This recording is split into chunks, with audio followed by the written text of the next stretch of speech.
dari KD-nya itu di CD4. Kalau CD4 nggak ada, nggak bisa semuanya. Karena nanti dia ini berpengaruh sama antibodi. Sedangkan semua penyakit, semua hal-hal asing itu harus dibuat antibodi. Kayak gitu ya. Kalau tidak bisa terpecahkan di sistem pertahanan utama. Kayak gitu. Dan antibodi ini hubungannya sama CD4. Jadi CD4 ini in charge memang dia. Jadi dia tuh leadernya ke tentaranya, army yang menyerang. Jadi kalau sistem darah putih itu mungkin ada yang mengenali dulu, memakan semuanya gitu ya, engulf ya, macrophage. Tapi yang in charge ke penyerangnya, in charge-nya itu adalah CD4. Karena CD4 ini adalah nanti summon sel B yang nantinya ke pembentukan antibodi, sel plasma ya, kemudian natural killer cell, ini sel-sel langsung yang menargetkan sel-sel tumor, cancer ya, kemudian makrofag. Kalian ingat semua hal-hal yang tidak dikenali oleh tubuh atau semua yang bukan ada di tubuh kita, itu akan di-engulf sama makrofag. Yang summoning itu siapa? CD4. Dan dia bisa plan for direct attack. Ya, jadi memang everything untuk CD4 ini. Dan HIV ini nyerangnya di CD4. Jadi dia tuh nggak nyerang CD8, nggak nyerang eosinofil, nggak nyerang basofil, tapi dia nyerang langsung ke arminya. Nah, gimana untuk imunologi bayi sama anak adik-adik? Jadi gini, Dek. Imun imun kita itu sudah sangat lebih spesifik, makanya kita jarang sakit ya, alhamdulillah ya. Tapi kenapa anak-anak bayi itu gampang sakit? Karena mereka imunnya lagi berkembang. Jadi kalian masih ingat kalau mau masuk tentara, yang daftar itu kan ribuan. Tapi yang diterima cuman 50 misalkan. Seperti ini, Dek. Jadi imun di anak itu banyak, yang terbentuk banyak sekali. Tapi dia tuh masih belum tahu apa-apa. Jadi masih pendidikan ya, katakanlah ya.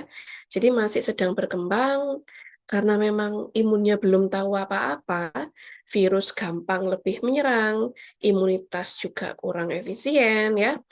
Terus ya penurunan sel-sel yang menyerang sel-sel yang toksik ya. Intinya adalah penurunan semua dari yang dibutuhkan tubuh sebenarnya untuk menyerang sel-sel asingnya ya.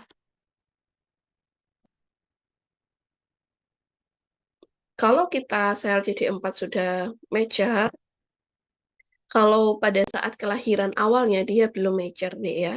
Sekali lagi CD4 itu khususon yang army. Ya, jadi nanti kalau kalian jelaskan ke orang tua supaya anaknya dikasih minum obat, cara ngomongnya kita kayak gini ngomongnya. Iya ibu, ini untuk tentaranya adik ibu kayak gitu. Jadi lebih ngena gitu ya. Seperti yang saya bilang tadi, eh, sel imun ini masih sangat banyak eh, dan dia masih immature sayangnya. Ini agak susah jelasinnya sebentar ya. Jadi saat untuk menghitung CD4 itu penghitungannya sel. Selnya ada berapa? Kayak gitu ya. Kalau misalkan kurang dari 500, kurang dari 200 dia bisa AIDS kayak gitu. Nah, tapi pada anak-anak dia kan tidak dihitung berapa sel-selnya karena selnya banyak tapi dia belum pinter kayak gitu. Sehingga saat Kira dia emang kelahiran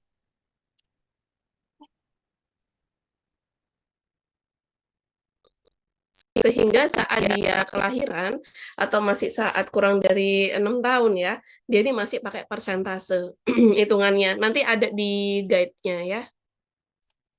Pokoknya pada saat dia masih bayi, hitungan CD4-nya menggunakan persentase itu aja. Ya, hitungannya pakai persentase. Ada kitnya kok. Jadi kalian jangan bingung. Ini secara garis besar, Dik, karena HIV menyerang CD4, bagaimana dampaknya ke yang lainnya?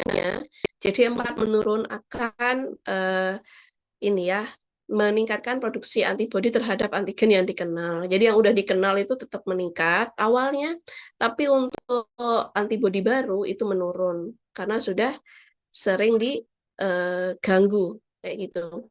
Sehingga eh, produksi AB yang baru menurun, dia ada resiko menyerang sel-sel sendiri. Terus ada penurunan sel 8 sehingga penurunan ini ya merusak sel terinfeksi. Kalau sel sitotoksik D ya CD8 itu kan dia merusak sel yang terinfeksi secara langsung. Karena ada penurunan berarti sel-sel yang terinfeksi